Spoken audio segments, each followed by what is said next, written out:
안녕하세요.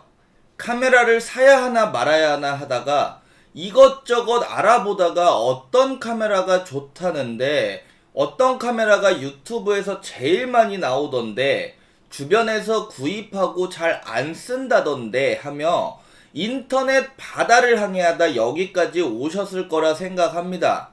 그래서 카메라를 무려 2대나 보유하고 있는 제가 카메라를 사야 하나 말아야 하나 고민을 해결해 드리겠습니다.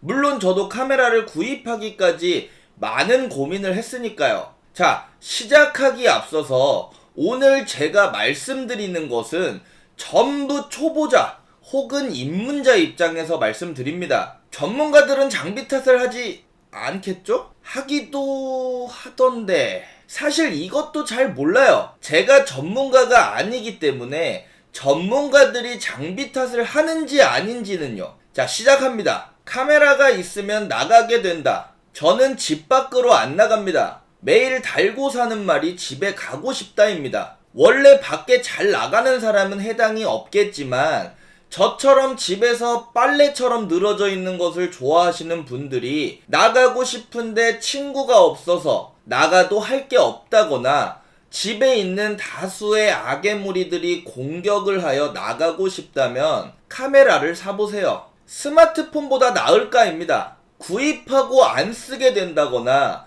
주변에서 구입했다면서 들고 다니는 꼴을 못 봤다거나 그런 고민을 하실 텐데요. 그게 바로 스마트폰 때문입니다. 스마트폰도 비싼 돈을 주고 샀는데 스마트폰보다 나아야 더 지출을 해서 구입할 테니까요. 그래서 스마트폰보다 카메라가 나을까? 정답은 나을 수도 있고 아닐 수도 있습니다. 이게 무슨 말인지 싶으실 테니까 보여드릴게요. 카메라를 구입할 때 처음에는 번들 렌즈를 같이 구입하실 거예요. 그래서 번들 렌즈와 스마트폰으로 비교해서 보여드렸을 때는 앞에서 말한 나을 수도 있고 아닐 수도 있다에 아닐 수도 있다입니다. 왜냐하면 번들 렌즈는 입문자 입장에서는 구립니다. 카메라를 샀구나 싶은 사진을 찍을 수 없습니다. 어쩌면 스마트폰과는 특별하게 다르지 않을 수 있다는 겁니다. 카메라를 사서 결국 사용하지 않고 짱박아두는 이유가 바로 이 번들 렌즈입니다. 솔직히 스마트폰과 차이를 잘 모르겠어요. 그럼 카메라를 사서 잘 쓸 수 있는 방법이 무엇일까요? 바로 렌즈를 구입하는 것입니다. 자, 여기서 렌즈를 구입할 때 크롭 센서, 풀프레임 어쩌고 저쩌고 잘 모르는 용어들이 나옵니다. 오늘은 이것에 대한 것을 다루지 않을 거예요. 살까 말까 고민 중인 분들을 위한 영상이기 때문에 카메라 추천이라던가 그런 것들은 살지 말지 정하고 해도 늦지 않습니다. 다시 돌아와서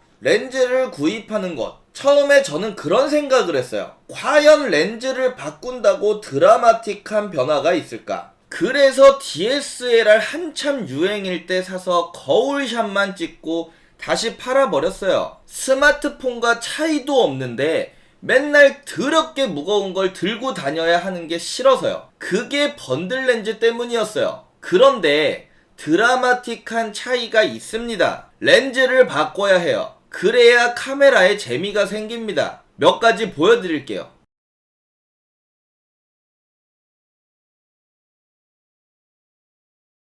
이런 차이입니다. 조리개 수치를 무조건 낮은 것으로 찍으면 제가 후보정을 한 것도 아닌데 이런 사진이 나옵니다. 스마트폰보다 좋은 점을 얘기해 볼게요. 일단 카메라를 들고 있으면 할 줄 아는 게 아무것도 없어도 뭔가 있어 보입니다. 자, 앞에서 렌즈를 바꿔야 한다고 말했는데 저는 아웃포커싱 매니아이기 때문에 렌즈를 바꾼다 해도 저는 이런 의문이 들었어요. 스마트폰도 다 구현할 수 있는데 라는 생각이 들었습니다. 야간 모드, 인물 모드, 맞아요. 스마트폰 대단합니다.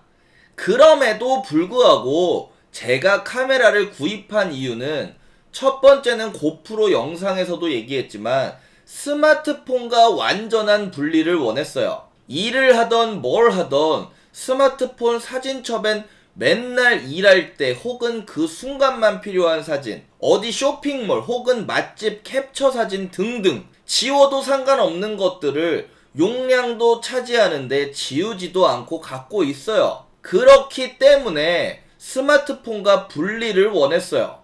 근데 나만 그런가?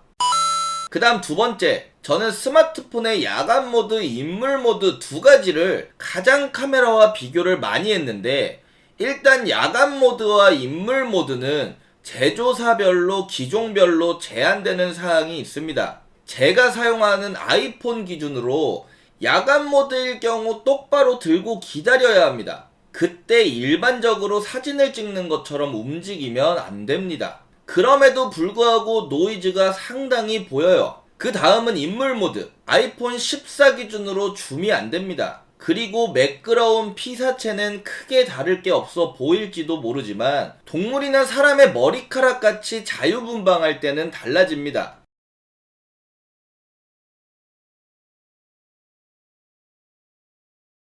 그 외에도 스마트폰보다 큰 센서가 있어서 아웃포커싱이나 수광이 더 잘 된다거나 이런 게 있습니다. 하지만 다시 한번 말하지만 이건 살지 말지 결정 후에 생각해도 늦지 않습니다. 여기까지 보셨으면 이제 조금 결정이 되셨을 겁니다. 그럼 여기서부터는 구입 쪽으로 조금이라도 기우신 분들을 위해서 어떤 렌즈를 사야 하나 싶은데, 렌즈에는 일단 단렌즈, 줌렌즈가 있습니다. 쉽게 생각해서 단렌즈는 줌이 안 되고 초점거리가 정해져 있는 렌즈, 대부분 조리개 값이 단렌즈가 더 낮습니다. 다음은 줌렌즈. 스마트폰처럼 줌이 되는 렌즈, 단렌즈에 비해 비교적 조리개 값이 높습니다. 일반적으로 얘기를 해본 것이고, 줌렌즈보다 조리개 값이 높은 단렌즈도 있고 예외는 있습니다. 하지만 줌렌즈든 단렌즈든 조리개 값이 낮아지면 가격은 무조건 올라갑니다.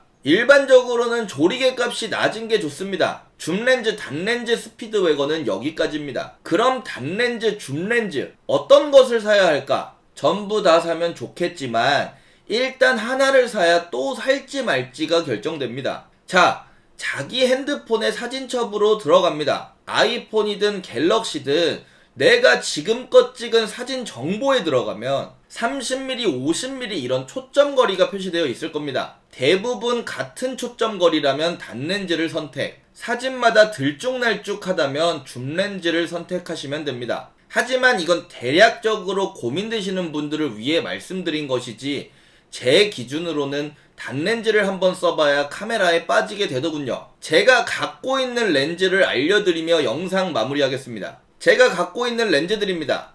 참고하셔서 제 영상이 조금이나마 도움이 되었으면 좋겠습니다. 감사합니다.